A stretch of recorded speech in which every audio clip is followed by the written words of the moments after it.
Bonjour à tous, mesdames et messieurs les recteurs, je ne sais pas s'il y en a dans la salle, mesdames et messieurs les membres des corps d'inspection, je sais qu'il y en a, chers collègues, mesdames et messieurs. J'ai donc une dizaine de minutes pour vous présenter le rapport du Conseil national de l'innovation pour la réussite éducative, en abrégé le CNIRE, que j'ai eu l'honneur et le plaisir de présider durant 6 mois. 10 minutes, c'est court pour vous dire tout ce qui se trouve dans ce rapport, en plus de nos 10 propositions. Vous avez eu ce matin la version synthétique, je sais que c'est la mode de l'allégé, du light, donc vous avez eu la version light du rapport. Je déplore, je regrette vivement qu'il n'y ait pas eu d'exemplaire papier de l'ensemble du rapport qui ait été diffusé aujourd'hui. J'espère en tout cas qu'ils seront disponibles notamment pour les membres du CNIRE qui ont travaillé dur sur ce rapport. Il est en tout cas téléchargeable dès maintenant. Vous avez pu quand même aussi avoir un aperçu de la réflexion la semaine dernière avec le Facebook Live qui a réuni Madame la Ministre avec François Tadei, dont nous évoquions également le rapport tout à l'heure, et moi-même. Sur la page du ministère, on évoque cet événement en mettant en bas de la page, où on peut télécharger un résumé, cette mention, synthèse du rapport de Philippe Wattrelos. Cela me gêne beaucoup, car ce rapport est bien le produit d'un travail collectif. Quand j'ai été nommé en septembre 2016, ce qui m'a intéressé et poussé à accepter cette proposition, c'est justement que c'était un travail collectif. Strictement bénévole et sans décharge, faut-il le rappeler. Je suis enseignant depuis 35 ans, mais je suis aussi un militant associatif depuis presque 40 ans. Et animer des équipes, faire la synthèse, faire émerger une parole collective, accepter des amendements et des ajouts, et ensuite porter cette parole auprès des autres, c'est quelque chose que j'ai appris et que je sais à peu près faire.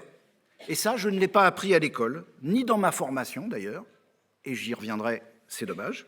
Ce sont des compétences construites et acquises dans un apprentissage informel dans le monde associatif auquel je voudrais rendre hommage ici.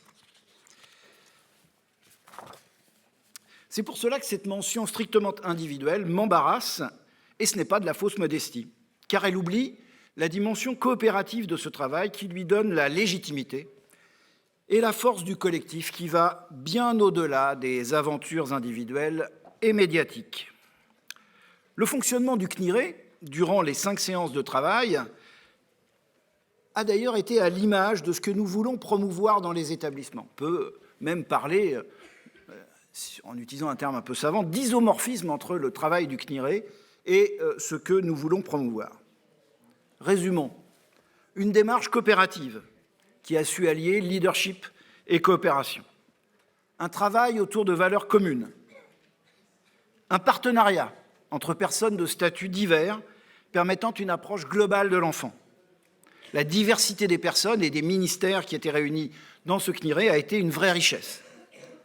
La construction d'une compétence collective et partagée.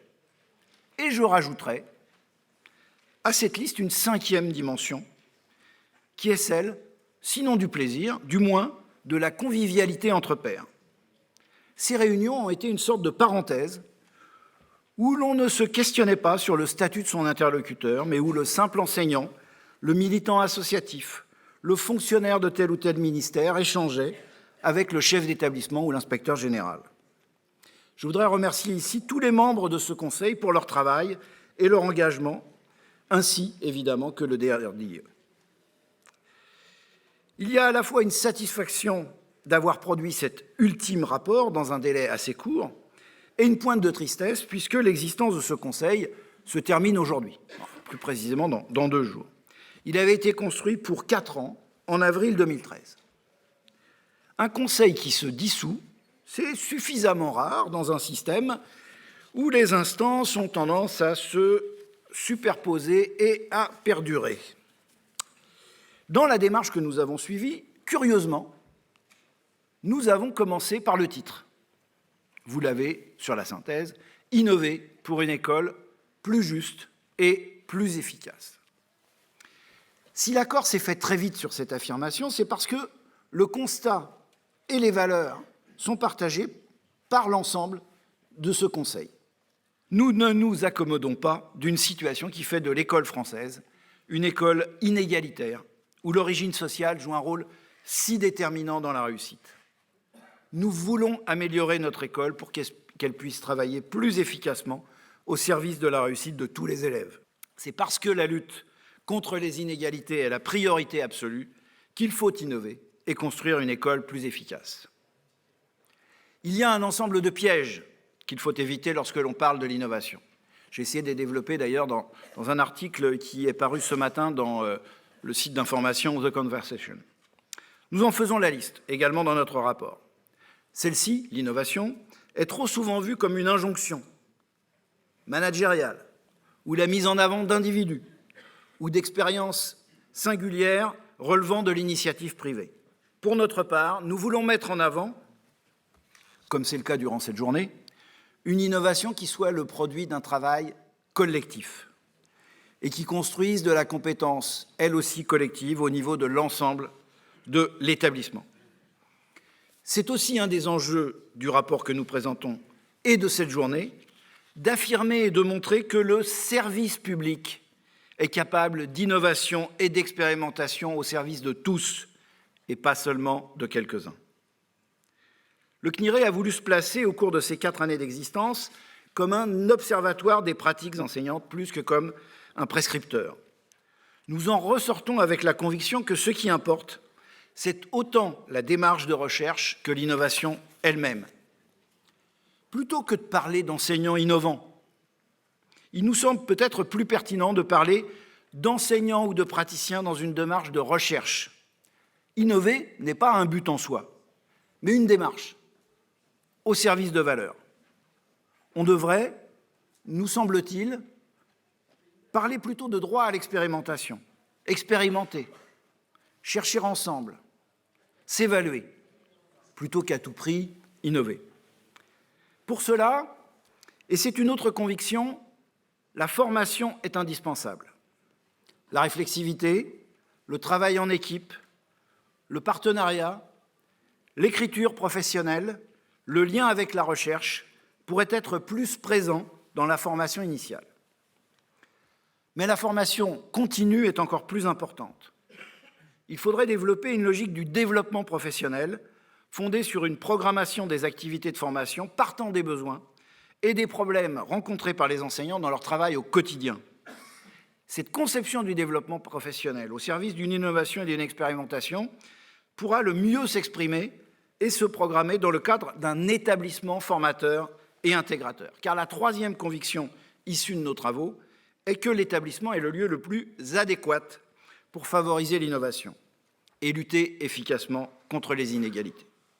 C'est à ce niveau que peuvent se construire des espaces de formation et de travail coopératif, de coélaboration que nous souhaitons voir se développer. Nos propositions sont modestes et se présentent comme un catalogue d'outils à la disposition des établissements et des décideurs. Nous avons voulu résumer chacune en une formule avant d'en décliner les intentions et de montrer ensuite qu'elles peuvent trouver plusieurs modalités d'application pour éviter de tomber nous-mêmes dans le piège de l'injonction.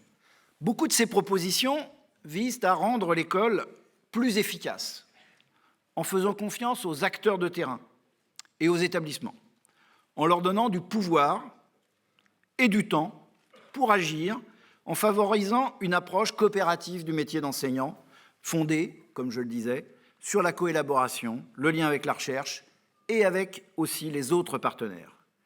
Nous croyons en la mutualisation et au partage. On a même utilisé une expression durant nos travaux, on parlait du copillage. Arriver à voir ce que fait l'autre, se l'approprier, bricoler, le copillage, voilà. Je m'étais promis de faire au moins un jeu de mots pendant cette intervention, le voici. Merci. Sinon, je n'étais pas conforme à ma réputation. Nous affirmons aussi, pour redevenir sérieux, avec force que des enseignants qui apprennent, ce sont des élèves qui réussissent. Et dans ce métier, où le pessimisme est presque une faute professionnelle, oui, nous pensons que l'évolution de la pédagogie peut permettre de lutter contre les inégalités. Je le répète avec force et avec conviction, et j'espère que celle-ci est partagée, je le sais, dans cette salle, la pédagogie peut permettre de lutter contre les inégalités. Une pédagogie plus explicite et qui donne du sens aux apprentissages. Une pédagogie qui s'appuie sur la cohérence des équipes, mais au-delà, qui crée des alliances éducatives avec les familles et les autres partenaires. C'est parce que nous ne nous résignons pas à une sorte de fatalisme cynique et décliniste qui trop souvent tient lieu de discours sur l'école que nous faisons ces propositions. Elles font écho avec d'autres rapports, on l'a dit.